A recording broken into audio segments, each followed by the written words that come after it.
प्रश्न, पुण्य करना सरल है या पाप करना सरल है?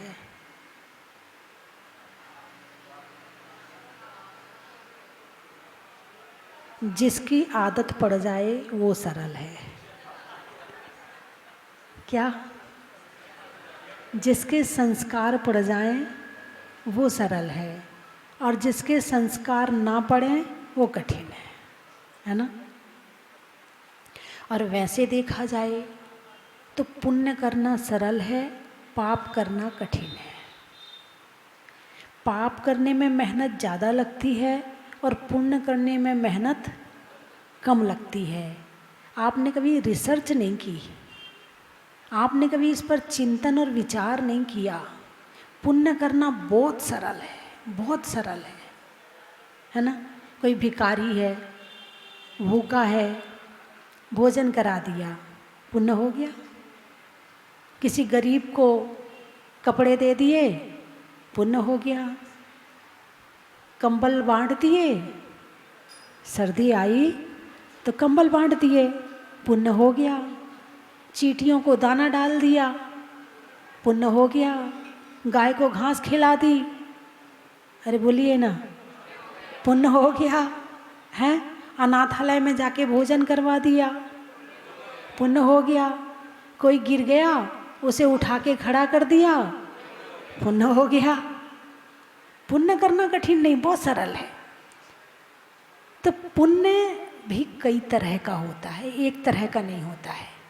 एक होता है सातिशय पुण्य, एक होता है चमत्कारी पुण्य, एक होता है मात्र संसार के भोग वस्तु मिलने वाला पुण्य, और एक होता है जो हमें अपनी आत्मा की तरफ ले जाए, ऐसा धर्म करवाने वाला पुण्य। आपके पास में कौन सा वाला पुण्य है?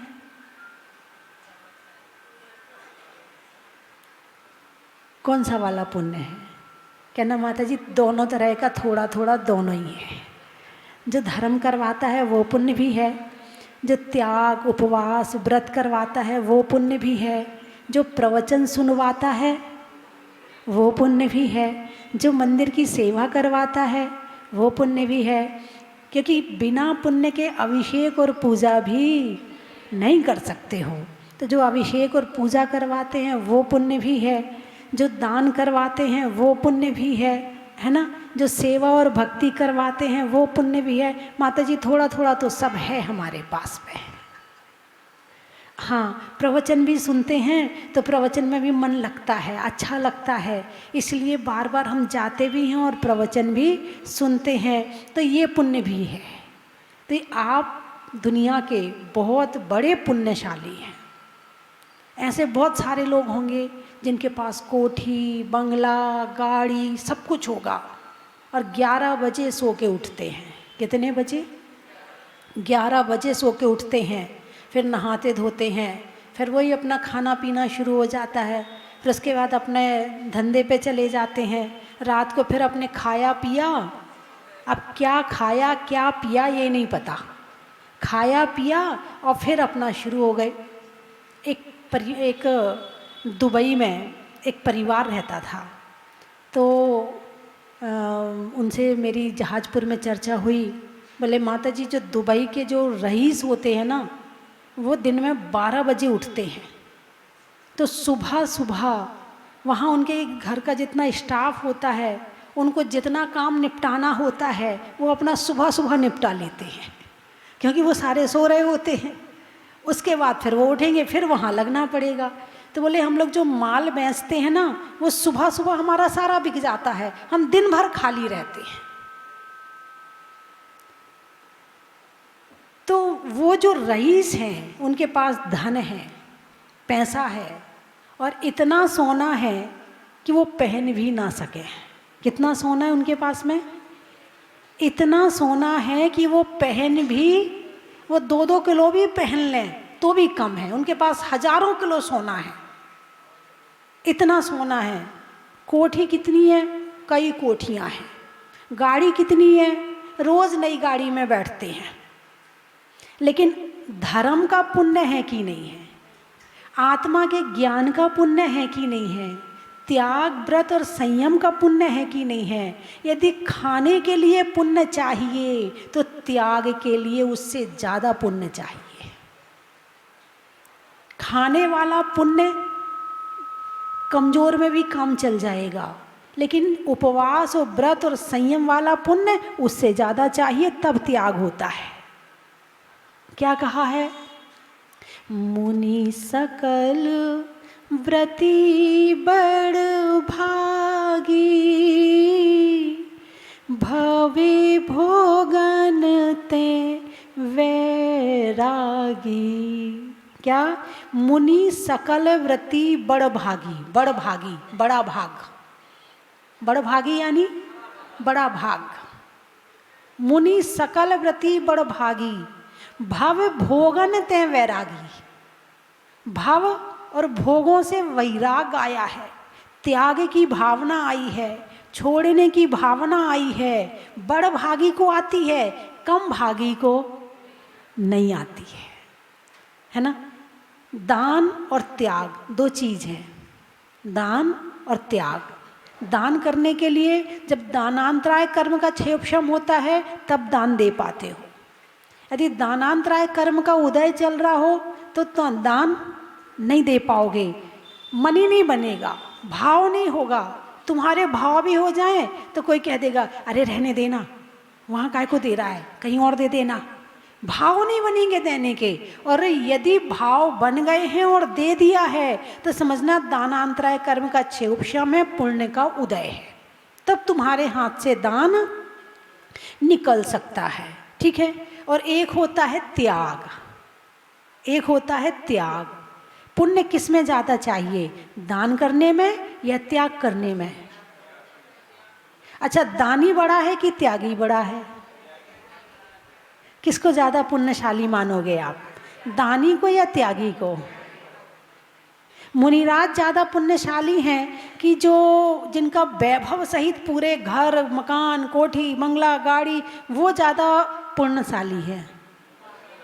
मुनि बनने में ज़्यादा पुण्य चाहिए कि धनवान बनने में पुण्य चाहिए?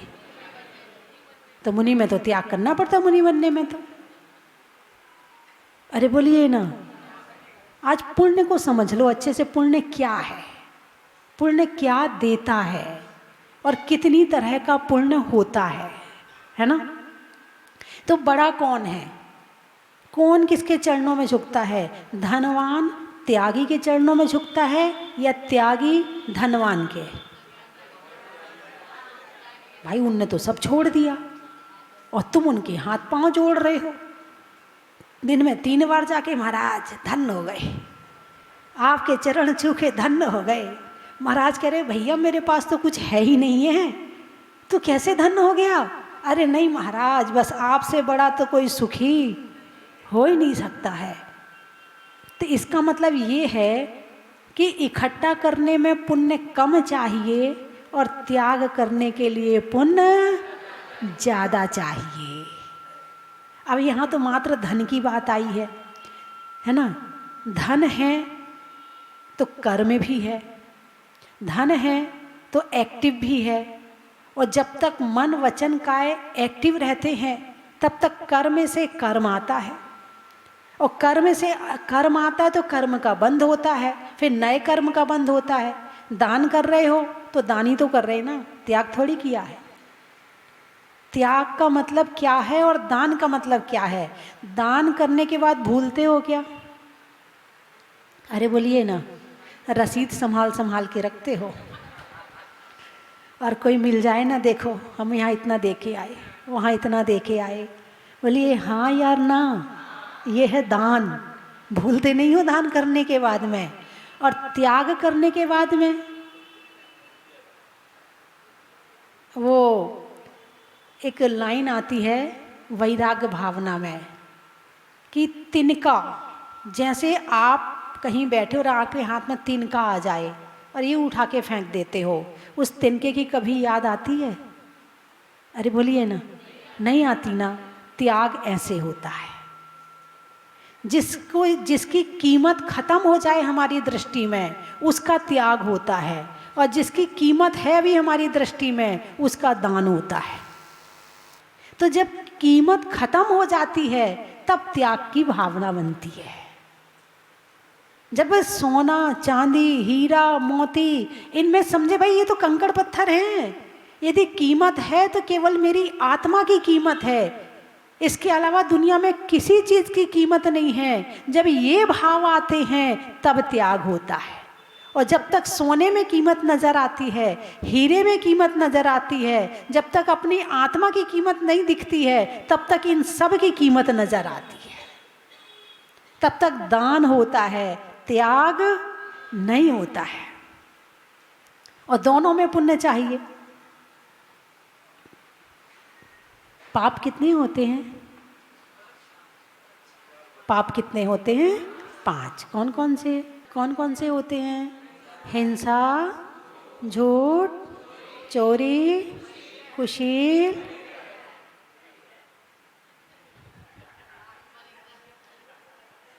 क्या कहते हो, परिग्रह पाप है? लो, अभी तो चर्चा चल रही है कि पुण्य के उदय में मिलता है, और अभी कह रहे पाप है। ये दो बातें एक साथ कैसे हो सकती हैं? है ना। धन किसके उदय में आता है? धन किसके उदय में आता है? पुण्य के उदय में आता है। और पुण्य, उस पुण्य को क्या कहा है? 5वां पाप कहा है। ये कैसे संभव है? भगवान महावीर ने कुछ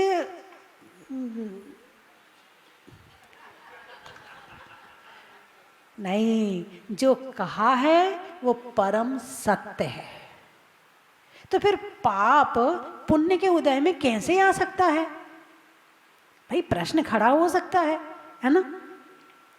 तो जिस चीज से तुम्हारा प्रेम है, जो तुम्हारी मनोवांछा है, जो तुम्हारी इच्छाएं हैं, उसकी पूर्ति होती है पुण्य के उदय में।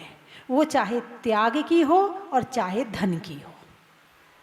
बात समझ में आई कि नहीं आई? तुम्हें धन चाहिए, तुम्हारे मन में धन की भावना है, तो उसकी पूर्ति हो रही है पुण्य के उदय में। किसके उदय में? पुण्य के उदय में। तुम्हारे भाव हैं कि त्याग करना है, तो उसकी पूर्ति भी होगी पुण्य के उदय में। परिग्रह को पाप तो कहा है, लेकिन मिलता भी पुण्य के उदय में है। अच्छा, अब परिग्रह पाप तो है, लेकिन अभी कितना बड़ा पाप है ये भी देख लेते हैं। यदि पाप कहा है तो कितना बड़ा पाप है। वैसे आपने जो 10 लक्षण की पूजा करते उसमें कहा ना, क्या क्या लाइनें आती हैं, याद है आपको? बहु धन बुराहु भला कहिए, लीन पर उपकार सो। बहु धन बुराहु भला कहिए। यदि बुरे काम करना है, क्या चाहिए? गृहस्थी को यदि बुरे काम करना है, शराब पीना है, और मतलब जितने बुरे काम है करना है, तो क्या चाहिए? धन चाहिए। और अच्छे काम करना है तो ही धन चाहिए। धन अपने आप में कुछ नहीं है। धन अपने आप में मतलब जैसे चाकू है, तो चाकू अपने आप में कुछ नहीं है। चाकू डॉक्टर के हाथ में भी है और चाकू डाकू के हाथ में भी है। डाकू और डॉक्टर राशि दोनों की एक है, मगर काम दोनों के अलग अलग है। अब तुम चाकू को दोष दो तो चाकू का क्या दोष है? चाकू तो चाकू है, उसका उपयोग करने वाला कैसा है ये देखने वाली बात है। ऐसे ही धन भले ही पाप कहा है, लेकिन इसका उपयोग करने वाला इसका कैसा उपयोग कर रहा है ये बात देखने वाली है। बात समझ में आई कि नहीं आई है? तो धन अपने आप में कुछ नहीं है, लेकिन इसके प्रति यदि हम समर्पित होते हैं तो ये पाप बन जाता है। लेकिन हम इसका समर्पित ना होकर हम इसका केवल उपयोग अच्छी जगह करते हैं तो ये हमारा सहयोगी बन जाता है। नोट अपने आप में कुछ नहीं है, सोना अपने आप में कुछ नहीं है। जितनी धरती की चीज़ें हैं वो पहले भी थी, आज भी हैं और आगे भी रहेंगी। पहले जिनके हाथ में थी वो मेरा मेरा कर रहे थे, वो छोड़ के चले गए। हम मेरा मेरा कर रहे हैं, हम भी छोड़ के चले जाएंगे, आने वाली पीढ़ी भी कहेगी मेरा मेरा, वो भी छोड़ के चले जाएंगे। तो मेरापन का भाव ना करके उसका उपयोग करो। क्या कहा? मोह मत करो, राग मत करो, उपयोग करो। और जब मोह और राग ना करके उसके उपयोग की भावना आएगी तो वही परिग्रह तुम्हारे लिए पुण्य का कारण, धर्म का कारण और त्याग का कारण भी बन जाएगा। और यदि उसके प्रति आसक्ति, एक होता है कि भाई चीज का उपयोग कर रहे हैं, जैसे दवाई है ना, खूब प्रेम से, खूब रुचि से, खूब अपनी पसंद से, ऐसा कौन है जो दवाई खाता है? अरे बोलिए ना, है? कोई नहीं खाता? नहीं नहीं, मुझे ये वाली दवाई बहुत अच्छी लगती है, बहुत टेस्टी है वाली दवाई, मुझे बहुत अच्छी लगती। ऐसा विचार करके कौन दवाई खाता है? कोई भी नहीं खाता है। तो दवाई कैसे खाते हो? मजबूरी में, है ना। डॉक्टर कहता है 3 बार खाना, कितने बार खाओगे? 2 बार खाओगे। डॉक्टर कहता 15 दिन खाना, यदि 10 दिन में ठीक हो गए तो 5 दिन की दवाई गायब। ऐसा ही हो ना। मतलब दवाई कोई भी प्रेम से नहीं खाता, रुचि से नहीं खाता, खूब अच्छे मान करके नहीं खाता, मजबूरी में खाता। ये परिग्रह भी दवाई है। क्या है? दवाई है। किसकी दवाई है? भोजन करना है, धन चाहिए। मकान बनाना है, धन चाहिए। मंदिर बनाना है, धन चाहिए। हैं, औरों की सहायता करना है, धन चाहिए। आहार दान देना है, धन चाहिए, है ना। परिवार का पालन पोषण करना है, धन चाहिए। साधु का विहार भी करवाना है तो गाड़ी तो चाहिए ना। हमारे पास कैसे आओगे? गाड़ी में बैठ के तो आओगे, जब धन नहीं होगा तो कैसे आओगे, है ना। तो भी धन चाहिए। रास्ते की व्यवस्था करना है तो भी धन चाहिए, है ना। मंदिर की व्यवस्था करना है तो भी धन चाहिए। ये दवाई है। क्या है ये? दवाई है। एक होती है खाने वाली दवाई और एक होती है लगाने वाली दवाई, है ना। धर्म तो है खाने वाली दवाई और परिग्रह है ऊपर से लगाने वाली दवाई। यानी धर्म से तो आत्मा से प्रेम करो और परिग्रह से ऊपर से प्रेम करो। हो क्या रहा है? अरे बोलिए ना। लगाने वाली दवाई खाई जा रही है और खाने वाली दवाई लगाई जा रही है, इसलिए मामला गड़बड़ हो रहा है। यदि ये दोनों व्यवस्थाएं ठीक कर ली जाए तो इसी जन्म में आप परम सुखी हो जाएंगे, इसी घर में आप परम सुखी हो जाएंगे और इसी जीवन में आनंद आना शुरू हो जाएगा। तो पुण्य पुण्य पाप फल माही हरख बिलखो मत भाई, इस लाइन पर चर्चा चल रही है।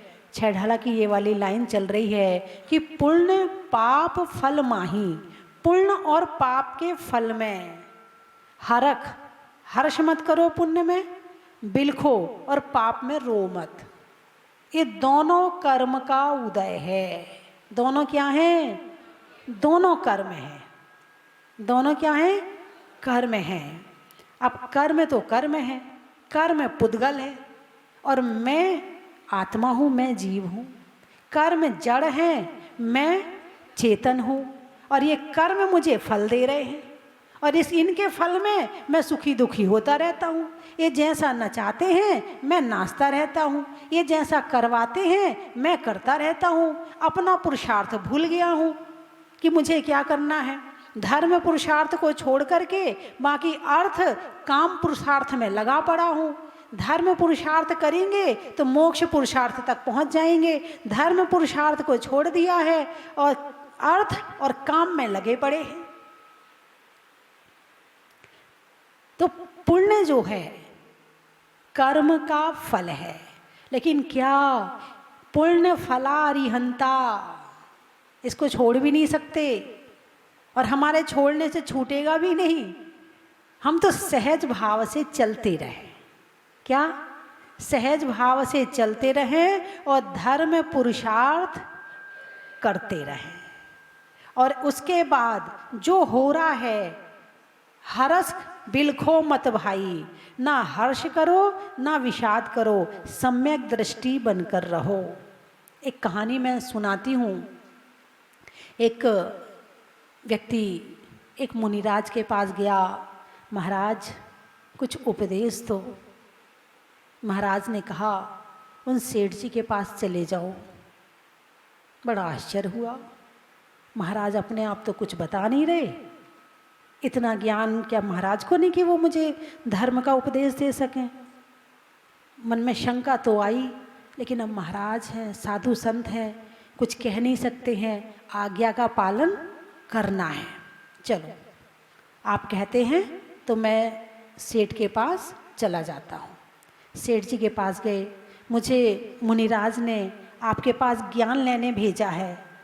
तो अच्छा ठीक है, बैठ जाओ। वहीं बिठा लिया। अब बहुत देर हो गए बैठे बैठे, सेठ जी कुछ बोले नहीं। फिर थोड़ी आकुलता हुई, ना मुनिराज बोले ना सेठ बोल रहा।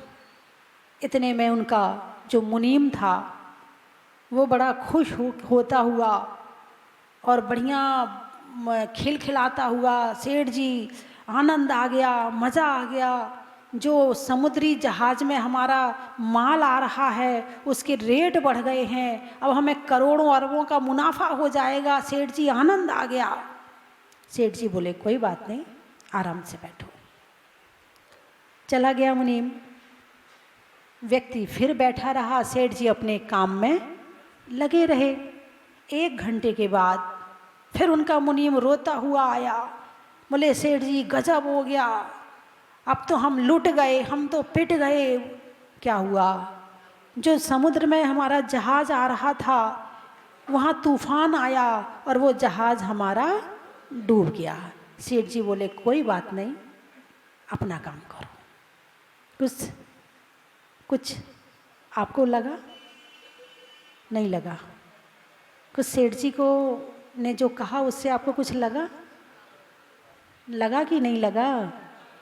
क्या लगा? क्या लगा?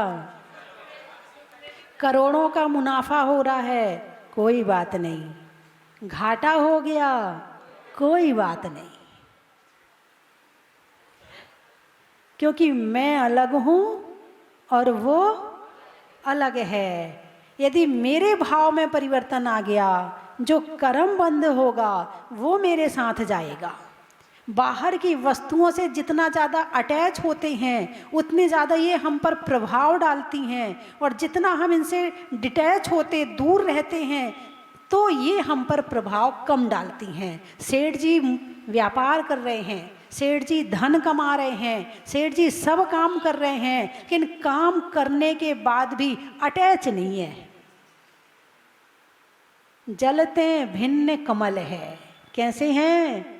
जलते भिन्न कमल है। जैसे कमल जल में रहता है लेकिन जल को स्पर्श नहीं करता है, कमल कीचड़ में रहता है मगर कीचड़ को स्पर्श नहीं करता है। ऐसे ही अपना जीवन बनाओ, घर में रहो, परिवार में रहो, दुकान चलाओ, सारे काम करो, लेकिन काम करने के बाद ये लगे कि बस ये अलग और मैं अलग। अच्छा, ऐसा संभव है कि नहीं? पहले तो ये बताओ कैसे संभव है? कैसे संभव है? हम एक बार में 2 काम कैसे कर सकते हैं? नहीं कर सकते ना। अरे बोलिए ना, हम पैसा कमाएं और प्रेम ना हो, ऐसे कैसे संभव है या नहीं? पहले तो ये बताओ। देखो मैं बताती हूँ, है ना। जब आपके यहाँ मेहमान आते हैं तो आप नई साड़ी पहन के रसोई बनाती हो ना। कौन सी साड़ी पहनती हो? जो घर में मान लो लड़की वाले देखने वाले आए अथवा लड़के वाले देखने आए, अब तो साड़ी बढ़िया ही पहनोगी ना, अब तो कमज़ोर साड़ी पहन नहीं सकती हो। अब वो साड़ी पहनकर आप भोजन बनाती हो, भोजन पूरा बनता है, फिर भी ध्यान किसका रहता है?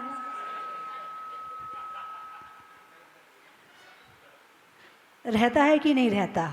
अरे बोलिए ना, रहता है ना। मतलब एक काम करते हुए हम दूसरी चीज़ का ध्यान करें, ये क्वालिटी हमारे पास में है। लड़की की सगाई हो जाती है, ठीक है। अब सगाई हो गई, रह कहाँ रही है? अभी सगाई हुई है, शादी नहीं हुई है। अभी रह कहाँ रही है? पीहर में। मन कहाँ रहता है? कपड़े यहाँ सुखा रही है और याद वहाँ की आ रही। वहाँ पता नहीं कैसी छत होगी, कैसे कपड़े सुखाऊंगी, वहाँ क्या कैसे होगा। बोलिए हाँ या ना? यानी यहाँ रहकर वहाँ का काम हम सोच सकते हैं, ये क्वालिटी हमारे पास में है। ऐसे इस क्वालिटी का प्रयोग हमें अपनी आत्मा और बाहर के पदार्थों के साथ करना है, तो निश्चित ही हमें भगवान में वीतरागता के और फिर हमें सम्यक दर्शन की प्राप्ति हो जाएगी और महान पुण्य उदय होगा जिस दिन ऐसी स्थिति बन जाएगी। अभी तो यहाँ प्रवचन सुन रहे हैं, अभी सीढ़ी उतरते उतरते सब गायब। बोलिए हाँ या ना? है जैसे कोई व्यक्ति गहरी नींद में सोया है और उसे उठाया जाए, उठ उठ भाई उठ उठ, आँख खोली, थोड़ा सा उठा के बिठाया और जैसे वो जगाने वाला गया,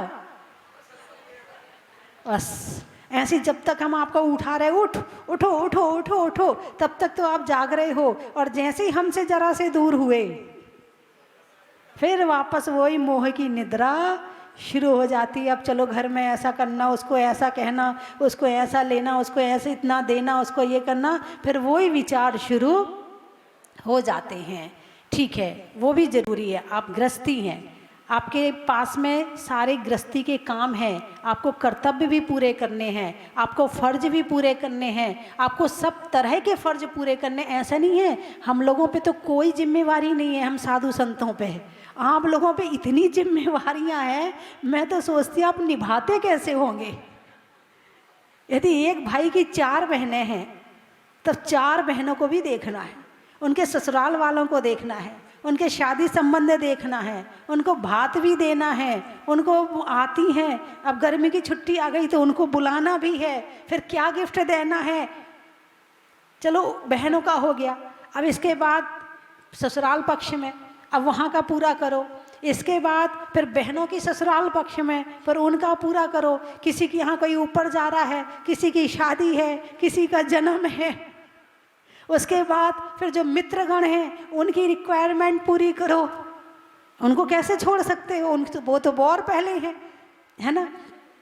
अब उसके बाद समाज वाले हैं, तो अब समाज में भी उठना बैठना होता, भले तुम्हारे रिश्तेदार नहीं है मगर कोई ऊपर गया है तो उसके यहाँ भी जाना है।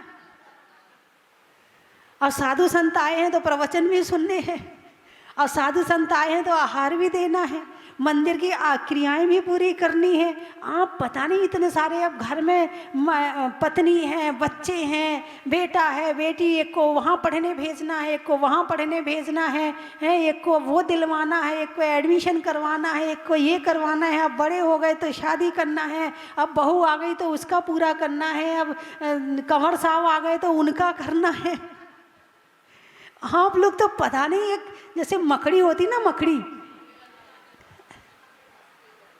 अपना गर्दन पहले हिला दी है, शीश वालों ने शीश हिला दिया है। मकड़ी के पैर कितने होते हैं?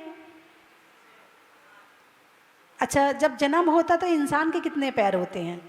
2। फिर शादी होती है, 2 और 2 4, फिर हम 2 हमारे 2, 8 पैर हो गए। मकड़ी के 8 पैर होते हैं। अच्छा, मकड़ी क्या करती है? मकड़ी जन्म लेने के बाद जैसी थोड़ी सी बड़ी होती है तो वो जाला बनाना शुरू कर देती है, फिर वो जाला बनाती है, फिर सारी ज़िंदगी उसी जाले में घूमती है और एक दिन उसी जाले में फंस के मर जाती है। यदि इंसान धर्म नहीं करता है, अपनी आत्मा को नहीं जानता है, परमात्मा को नहीं जानता है, तो इंसान एक मकड़ी के जाल के अलावा और कुछ नहीं है।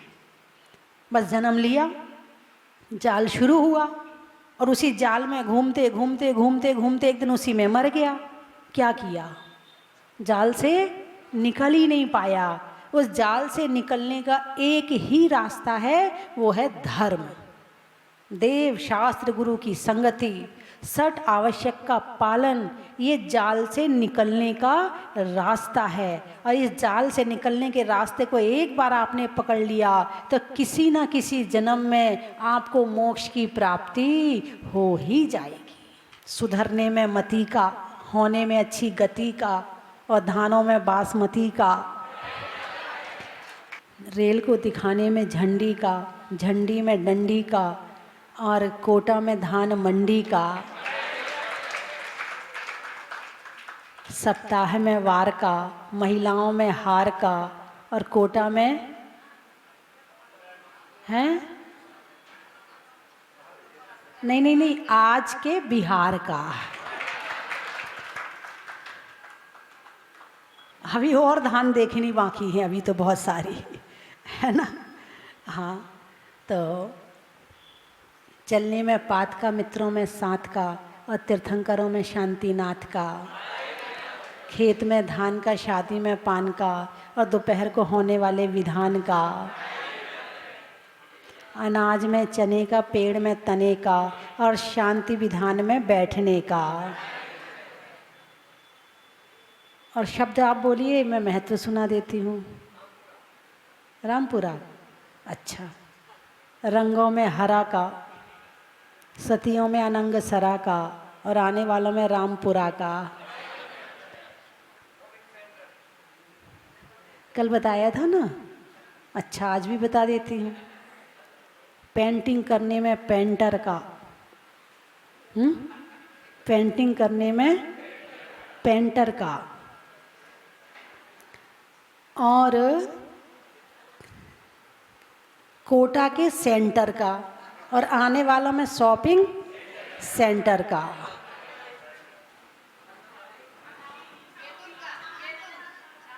छावनी, छावनी, अच्छा।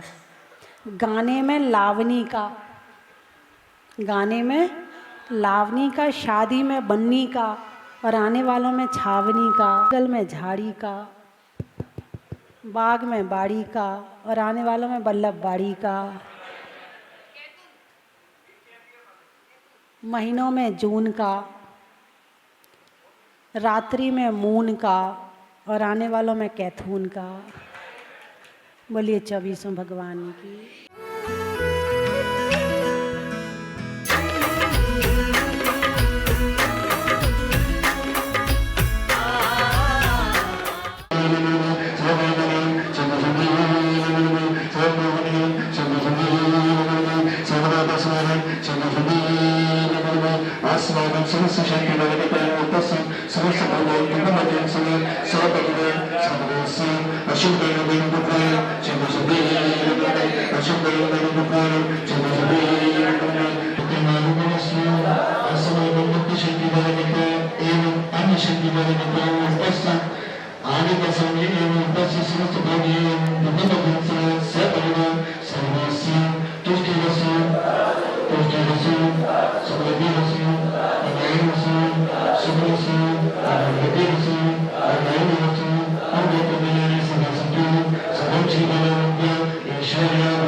साक्षात विराजमान मंगल चातुर्मास हेतु और अभी अधिक से अधिक समय प्रवास हेतु बुद्धि गुरु मां के पावन श्री चरणों में अनर्घ पद प्राप्त ओम ऋण प्रातः स्मरणि परम सद्य परम पूजनीय चिंतन में से काव्य रत्नाकर भारत गौरव झाजपुर प्रणेत्री 105 स्वस्ति भूषण माता जी साक्षात विराजमान, जिनके चरणान्विन अर्घम निरूपामती।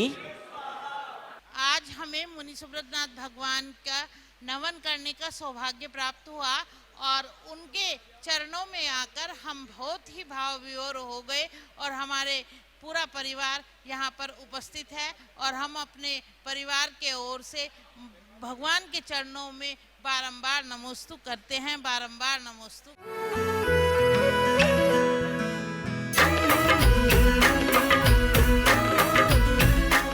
कंचन की थाल को सजाओ रे आज, रत्नों की थाल को भर लाओ रे आज। आओ आओ करे रे गुणगान आरती भगवन की, आओ आओ करे गुणगान आरती भगवन की। आओ आओ करे रे गुणगान आरती भगवन की।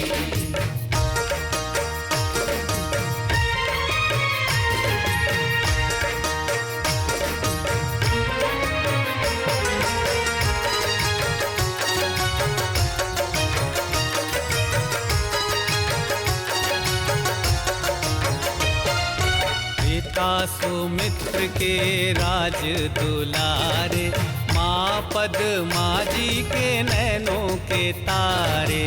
पिता सुमित्र के राज दुलारे, माँ पद्मा जी के नैनों के तारे।